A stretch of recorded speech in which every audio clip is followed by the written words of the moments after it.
इस वक्त हमारे साथ संभल से समाजवादी पार्टी के सांसद ज़ियाउर रहमान बर्क मौजूद है।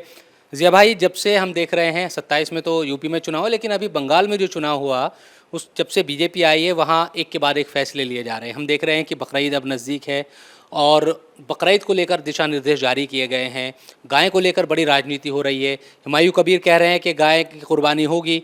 तमाम जो मुस्लिम उलेमा है वो कह रहे हैं कि गाय को राष्ट्रीय पशु घोषित किया जाए। इन तमाम चीज़ों को लेकर आप क्या सोच रहे हैं? देखिए, जहाँ तक गाय का मसला है, मैं पहले ज़ाहिर सी बात है, जब अगर संवैधानिक तौर पर मना हो तो कोई नहीं करेगा, ज़ाहिर सी बात है। और उसके साथ साथ जहाँ तक मेरा मज़हब की बात करूँ, मैं हमारा मज़हब इस्लाम जो, और मैं बहुत मजबूत आधार पर इस बात को कह रहा हूँ, हमारा कभी मज़हब ये नहीं कहता कि आप गाय की कुर्बानी करना आपको फ़र्ज़ है या ज़रूरी है। हमारा मज़हब के बारे में थोड़ी नेगेटिव थॉट फैला दी गई है। अगर करीब से कोई हिंदू हमारा भाई कोई किसी ने पढ़ा होगा तो वो जानता होगा। हमारे मज़हब के अंदर तो ये है कि आप किसी दूसरे धर्म को गलत भी नहीं कहो, तो आप फिर दूसरे की आस्था को ठेस पहुंचाने का कहाँ से हमारा मज़हब इजाज़त दे सकता है। अगर कोई किसी को किस रूप में गाय को लेता है, कोई, अब ये उनकी अपनी सोच है, अपनी उनकी आस्था है, हम उस पर कमेंट्स तो नहीं करना चाहते, लेकिन इतना ज़रूर कहते हैं कि हमारा मज़हब ये नहीं कहते किसी की आस्था को आप ठेस पहुंचाओ या ज़बरदस्ती आप गाय की कुर्बानी दो। इसके पक्ष में है कि राष्ट्रीय पशु घोषित किया जाए। हम तो कर ही नहीं सकती बीजेपी सरकार। नहीं, आप चाहते हैं हो? मेरे चाहने न चाहने से क्या होता है? बीजेपी सरकार कर ही नहीं सकती। अगर बीजेपी सरकार तो तब देखिए, तब घोषित करेगी। पहले बीजेपी सरकार उन राज्यों के अंदर, इस देश के जिन राज्यों के अंदर बीजेपी की सरकार है, दूसरी सरकार दूसरी पार्टी को नहीं, जिनके अंदर बीजेपी सरकार है, पहले वो वहीं प्रतिबंध लगा दे गाय की कुर्बानी पर, गौ काटने पर। जो मांस जा रहा है, चाहे एक्सपोर्ट हो रहा है, जो भी हो रहा है, आप देखो कहाँ पश्चिम बंगाल में अब किसकी सरकार है? बीजेपी की। असम में किसकी सरकार है? बीजेपी की। गोवा में किसकी सरकार है? बीजेपी की।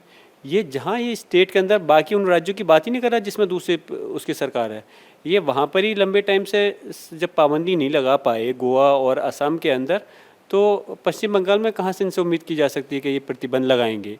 और किसी व्यक्ति ने, चाहे वो मुसलमान है, आपने कहा कि वहाँ के नेता ने ऐसा कहा, लेकिन देखो, हम कतई नहीं चाहते ऐसा बयान कि जिससे कि किसी के दिल को ठेस पहुँचे। ये मेरी सिर्फ अपनी सोच ही नहीं, मेरे मज़हब की भी सोच है। और हमारा संविधान भी ये कहता है कि मिल कर के रहो, देश की तरक्की की बात करो, ना कि आप में धर्म के नाम पर लड़वाने का काम करो। जो बीजेपी की सरकार है पश्चिम बंगाल के अंदर, वो ये लोग सिर्फ गुमराह कर रहे हैं, मुद्दों पे बात कर रहे हैं ना। जो तुमने चुनाव में लंबे चौड़े वादे करे हैं और जिस प्रकार तुमने ज़बरदस्ती सरकार बनाई है, अब आप उन वादों को पूरा करो, तो तब हम जानेंगे कि तुम वाकई में अपने प्रदेश और देश के लिए काम कर रहे हो। वंदे मातरम को लेकर भी फिर से बातें सामने आ रही है, आप बोलते भी रहे हैं। कहा जा रहा है कि जो मदरसे हैं सरकारी, जो एडिड मदरसे हैं या दूसरे मदरसे हैं, वहाँ अनिवार्य है, ज़रूरी है बच्चों को वंदे मातरम कहा जाए, बोला जाएगा। वो सुबह सुबह ये गाएंगे। मैं पूछना चाहता हूँ बीजेपी के उन नेताओं से, आप ये बताओ कि राष्ट्रगान और राष्ट्रगीत के अंदर ये पहले भी मतभेद रहा है संविधान सभा के अंदर इस चीज़ को लेकर। जब राष्ट्रगान है, हम लोग दिल से गाते हैं और उसको ज़ुबान से भी बोलते हैं, सम्मान भी करते हैं। राष्ट्रगीत जो नहीं गाने का सबसे बड़ा कारण है, उसके अंदर हमें राष्ट्र से नफ़रत नहीं है, राष्ट्र से हम मोहब्बत है, और ये हमारा इतिहास गवाह है। हम सिर्फ राष्ट्र का जो गीत है, जो उसके अंदर अल्फाज हमारे धर्म को लेकर करके जो क्लैश करते हैं, हमें उन अल्फाज से मतभेद है। इसलिए हम चाहते हैं कि सिर्फ पश्चिम बंगाल नहीं, पूरे देश के अंदर, चाहे वो शैक्षिक संस्थान हो या धार्मिक संस्थान हो, उसमें ऐसी चीज़ नहीं थोपनी चाहिए जिससे आपस में विवाद हो। आप मुझे बीजेपी के नेता ये बताएं, लेकिन आप जो मैं बोल रहा हूँ, मैं ये चाहता हूँ ये खबर आपके चैनल पर चलनी भी चाहिए। क्योंकि बीजेपी के नेता ये बताएं, आप राष्ट्रगीत ज़बरदस्ती थोपने से क्या जो इस देश का करोड़ों की तादाद में जो बेचारा बेरोज़गार नौजवान है, क्या उसको इस चीज़ से रोज़गार मिलेगा? क्या आपको राष्ट्रगीत ज़बरदस्ती थोपने के बाद में क्या जो महंगाई है कम होगी? क्या जो राष्ट्रगीत थोपने के बाद में जो लगातार बुनियादी चीज़ें हैं, लोग उससे महरूम हो रहे हैं, क्या वो उन चीज़ को मिल पाएंगे? क्या इस देश की तरक्की होगी? नहीं होगी। ये वो भी जानते हैं और इस देश का हर बच्चा इस चीज़ को जानता है। लेकिन सिर्फ बीजेपी को इन चीज़ों को इसलिए पेश करना है कि जनता मेन चीज़ों से अपना ध्यान केंद्रित नहीं कर करके इस चीज़ों पे लगी रहे। आप क्यों यूपी में चुनाव आ रहे हैं, हम तो ये कह रहे हैं कि आप ऐसी चीज़ में थोपिए। और वफादारी आप राष्ट्रगान या राष्ट्रगीत गाने से नहीं, वफादारी दिल से होती है, सम्मान दिल से होता है। और इस देश का मुसलमान हो या मैं सिर्फ ये नहीं कह रहा सिर्फ मुसलमान, देश के और भी धर्म के लोग हैं, सभी नहीं, मुसलमान और देश के और धर्म के लोग भी, ज़्यादातर लोग हिंदू समाज के भी लोग हैं और भी ज़्यादातर लोग वो भी देश का सम्मान भी करते हैं और मुसलमान भी देश से मोहब्बत करता है, वफादार है। ये देश की आज़ादी में हमारे बुज़ुर्गों ने साबित करके दिखाया है। आज जो चीज़ लोग उंगली उठा रहे हैं, पहले वो अपने इतिहास को पढ़ें, अपनी गिरेबान में झाँकें, उसके बाद में इस टाइप की बातों को आगे बढ़ाने का काम करें। आप यूपी का जिक्र कर रहे हैं, अब 27 आ रहा है, उससे पहले हम देख रहे हैं कि मुख्यमंत्री ने जो कहा कि सड़कों पर नमाज नहीं होगी, अगर कोई पढ़ेगा तो उसको पहले समझाया जाएगा फिर दूसरे तरीके से समझाया जाएगा। कोई अजान को लेकर भी सवाल खड़े कर रहा है। ये जो इस तरह की बातें सामने आ रही है, इसको लेकर आप क्या सोच रहे हैं, क्यों इस तरह के बयान बढ़ गए? ये देखिए, मुख्यमंत्री जी की जो आप बात कर रहे हैं, ये कौन सी भाषा है? मुझे मुख्यमंत्री जी की ये संवैधानिक भाषा तो इसलिए नहीं लगती क्योंकि आप कह रहे हो अगर कोई प्यार से मानेगा तो सही है, नहीं तो हम उसका इलाज करेंगे। अरे आप अगर तो कानून लागू कराइए, चाहे कानून तो अगर मुसलमान तोड़े तो उसके ऊपर भी वही कानून लागू होना चाहिए, हिंदू समाज का या दूसरे धर्म का तोड़े उस पर भी वही लागू होना चाहिए। कानून हमारे देश के अंदर धर्म के हिसाब से नहीं बना है।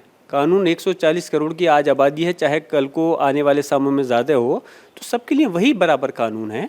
हम कहते हैं कि अगर सड़क पे नमाज जो हम पढ़ते हैं, कोई हमें खुशी में थोड़ी पढ़ना है, हम सरकार को या किसी दूसरे धर्म के लोगों को चैलेंज करके थोड़ी पढ़ना है। नमाज इसलिए पढ़ी जाती है कि जब ख़ास तौर से, क्योंकि जुमे की और ईद उल फितर और ईद उल अज़हा की नमाज जो होती है वो सब पर फ़र्ज़ तो सारी नमाज है, पाँचों नमाज, लेकिन कुछ नमाज़ें ऐसी होती हैं जो जमात से पढ़ी जाती हैं। तो इसलिए जब जमात से पढ़ते हैं तो यकीनन मस्जिदों के अंदर पढ़ेंगे, और जब मस्जिद के अंदर सब लोग एक साथ जाएंगे तो मस्जिद की कैपेसिटी इतनी क्षमता नहीं होती कि सब लोग एक साथ पढ़ सकें, तो मजबूरन फिर बाहर आ कर के वो लोग पढ़ते हैं। तो इस वजह से, इस कारण के हिसाब से पढ़नी पड़ती है। और मैं देख रहा था अभी एक संवाद चल रहा था एक अखबार का लखनऊ के अंदर, तो उसके अंदर वहाँ के मुख्यमंत्री, उप मुख्यमंत्री ने भी अपने वो दिए व्यूज़ दिए। तो उसमें कहा, जबकि देखिए ऐसा है कि अगर मैं बात कहूँ कि साहब आप वो निकाल रहे हो सड़क पर शोभा यात्रा, कावड़ यात्रा, अब मैं ये कहूँगा कि मुझे उनकी यात्रा से कोई परहेज़ नहीं है। मैं बहैसियत नेता, बहैसियत MP, बहैसियत मुसलमान होने के नाते भी मुझे उनकी यात्रा से आपत्ति नहीं है। लेकिन आपत्ति इस चीज़ पे है कि दो कानून कैसे, एक तरफ आप कानून उन लोगों के लिए आप कोई आपत्ति नहीं है, मुसलमान चंद मिनट की नमाज़ पढ़े तो उस पर आपत्ति है, क्योंकि आप जो है वोटों की राजनीति करना चाहते हो। आप चाहते हो कि सिर्फ इस चीज़ से धर्म के नाम पे वोट जुड़ा रहे। लेकिन मैं मुसलमानों के साथ तो अगर नाइंसाफ़ी, ज़्यादती, हक़ तलफ़ी होगी तो मैं ज़रूर आवाज़ उठाऊंगा, क्योंकि मैं इस देश की, और सिर्फ मुसलमानों के साथ नहीं, अगर दूसरे धर्म के साथ भी होती है तो उठाऊंगा, क्योंकि मैं देश की सबसे बड़ी पंचायत में मुझे चुन के भेजा है। लेकिन उसके साथ साथ मैं ये भी कहूँगा उन हिंदू समाज के लोगों से कि मुसलमान तुम्हारा दुश्मन नहीं है, लेकिन तुम लोगों को ये समझो कि इन चीज़ों से तुम्हारा क्या भला हो रहा है। इन चीज़ों से सिर्फ पार्टी का भला हो रहा है और BJP का। और तुम लोगों को, अगर तुम अपने लिए सवाल नहीं कर सको कल को सरकार से, तुम्हें नौकरी क्यों नहीं मिल रही, तुम्हें सुविधाएं क्यों नहीं मिल रही, तुम्हारा हक अधिकार क्यों नहीं मिल रहा है, तुम्हें ये करप्शन और ये महंगाई कम क्यों नहीं हो रही, इस टाइप के मुद्दे लाए जा रहे हैं। तो हम चाहते हैं कि इन चीज़ों से हट करके विकास की बात होनी चाहिए, मुद्दों पर राजनीति होनी चाहिए। शुक्रिया बात करने के लिए। तो ज़ियाउर रहमान बर्क जो अपनी बात रख रहे थे। कैमरा पर्सन सुशील डोगरा के साथ इंडिया TV के लिए दिल्ली से मैं शुएब रज़ा।